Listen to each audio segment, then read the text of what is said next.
अस्सलाम वालेकुम नाजरीन, उम्मीद है हमेशा की तरह आप अच्छे होंगे, खुश होंगे, अपनों के साथ होंगे। हमारी खुसूसी ट्रांसमिशन रमज़ानुल मुबारक की, जिसका नाम है शहर रमज़ान, ATV की तवज्जुह से पेश की जा रही है, उसमें मैं आपको कहूँगी खुशामदीद। और मेरे साथ यहाँ पे मौजूद है फारूक हसन। अस्सलाम वालेकुम। वालेकुम अस्सलाम। बिस्मिल्लाहिर्रहमानिर्रहीम। इय्याका नअबुदु व इय्याका नस्तईन। अल्लाह ताला हम आपकी इबादत करते हैं और आपसे ही मदद मांगते हैं। बेशक। उम्मीद करता हूँ आप सब खैरियत से होंगे, माह सियाम अच्छा गुजर रहा होगा। भाई इस्लामाबाद वालों के लिए तो बड़ा ज़बरदस्त महीना हो गया ये, और इवन लाहौर में भी मैंने सुना बादल आए हुए हैं, मौसम बड़ा अच्छा है, क्लाउडी है, तो बड़ा ठंडा मौसम है इस्लामाबाद में आजकल। इत्तेफाक है, अच्छी बात है कि अल्लाह ताला ने खास बरकत कर दी। और सबसे अच्छी बात है, जैसे आप लाहौर की बात कर रहे हैं, लेकिन इस्लामाबाद का जो एक चार्म है ना, वो उसकी ग्रीनरी और उसकी खूबसूरती है। अगर आप चारों तरफ से देखते तो मुझे तो ऐसा लगता है कि पेंटिंग्स हैं, वो माउंटेन्स का लाइट एंड डार्क का जो वो स्केचेस बने हुए हैं, और जो खूबसूरती ग्रीनरी आपको नजर आती है, हर दूसरी जगह से ऐसा खूबसूरत मंजर आपको देखने को मिलता है कि आपका वैसे ही और अच्छा सा मूड हो जाता है। हाँ, मतलब कि वो जो होता है ना, थोड़ा बहुत भी अगर किसी के दिल में होना कि यार रोजा सख्त था, वो आज नहीं, इस बार नहीं कह सकते, भूख वो एक काफी मतलब बिल्कुल। लेकिन फारूक, इस जहां ये एक अच्छी बात है, वहां उसके साथ एक ये भी चीज देखने में आ रही है कि हम बार बार जिक्र कोरोना का करते हैं, लेकिन बात वहीं आके अटक जाती है कि जितने भी लोग हैं वो इसको सीरियसली ले ही नहीं रहे, उसी तरीके से बगैर मास्क के घूम रहे हैं, सैनिटाइजर का इस्तेमाल नहीं कर रहे, बच्चे हर चीज को छू रहे हैं। और मैंने अक्सर ये देखा है कि जी किसी चीज को छुआ एंड देन मुंह के पास यूं हाथ ले गए या मुंह में उंगली डाल दी, पेरेंट्स को कोई ख्याल नहीं है। ये क्या है, क्यों हो रहा है ये मसला ये है कि आपको तभी पता चलता है कोई चीज़ आपको हिट करे। अभी लेटली क्योंकि जो थर्ड स्पाइक आई वो बहुत सीरियस थी और अभी तक चल रही है वो, और बहुत से ऐसे मेरे दोस्त जो बहुत ज़्यादा एहतियात भी करते थे उनको भी हुआ। तो फिर मेरी उनसे बात हुई और उन्होंने कहा कि यार बस वो एक लम्हा ऐसा था कि जिस दिन हमने मास्क नहीं पहना या हमने मतलब एहतियाती कर ली और उसकी वजह से हमें हो गया। तो ये कभी भी आपको इस तरह से अफेक्ट कर सकता है। इसका बेहतरीन इलाज जो बार बार हुकूमत पाकिस्तान भी कह रही है, पूरी दुनिया में ये मैसेज दिया जा रहा है कि आप मास्क पहने, हर वक्त पहने, क्योंकि मास्क से 90% तक आप इस बीमारी से, इस वबा से बच सकते हैं। बिल्कुल, ये प्रूवन है अगर सबने मास्क पहना, और हमें एक दूसरे का ख्याल रखना है और एक दूसरे के लिए एहतियात करनी है। बिल्कुल। और यही कोरोना को और मजीद थोड़ा सा डिटेल में जो हमारे साथ हमारे रेगुलर सेगमेंट में हम मौजूद होते हैं डॉक्टर साहब, उनसे भी हम पूछेंगे क्योंकि किस तरह की एहतियात के साथ साथ आपने अपने लाइफस्टाइल को किस तरह से अपनाना है, कौन कौन चीज खाने पीने की चीजों को इस्तेमाल करना है ताकि आपका इम्यून सिस्टम बेहतर रह सके। उसके लिए मैं वेलकम करना चाहूंगी डॉक्टर आसिफ महमूद जा साहब को। अस्सलाम वालेकुम। जी वालेकुम डॉक्टर साहब, क्या हाल है जी? लेकिन हस्बे रिवायत हस्बे मामूल हमारी ट्रांसमिशन का बाकायदा आगाज जो है बिल्कुल वो तिलावत कलाम पाक से होता है, और उसके लिए हमारा ये रेगुलर सेगमेंट है। कारी बुजुर्ग शाह अल अजहरी, प्राइड ऑफ परफॉर्मेंस, हमारे साथ मौजूद है, हमारे लिए बड़ा एजाज है। कारी साहब अस्सलाम वालेकुम। वालेकुम अस्सलाम व रहमतुल्लाहि व बरकातुहू। हम चाहेंगे कि ट्रांसमिशन का बाकायदा आगाज तिलावत कलाम पाक से हो और ये सादत हासिल करेंगे आप। जी बिस्मिल्लाह। औज़ु बिल्लाहि मिनश शैतानिर रजीम।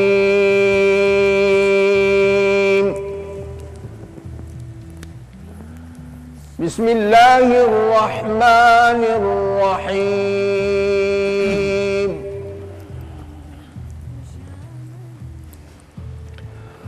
वअतीउल्लाह वर्रसूल लअल्लकुम तुरहमून।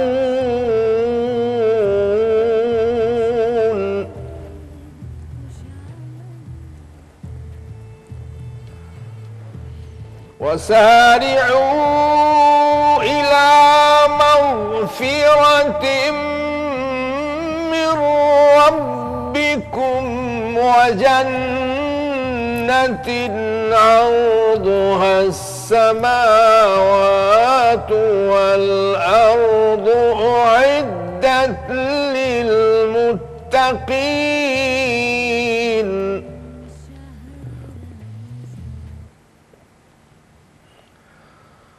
वजन्नतिन अर्दुहा अस्समावातु वल अर्दु उइद्दत लिलमुत्तक़ीन।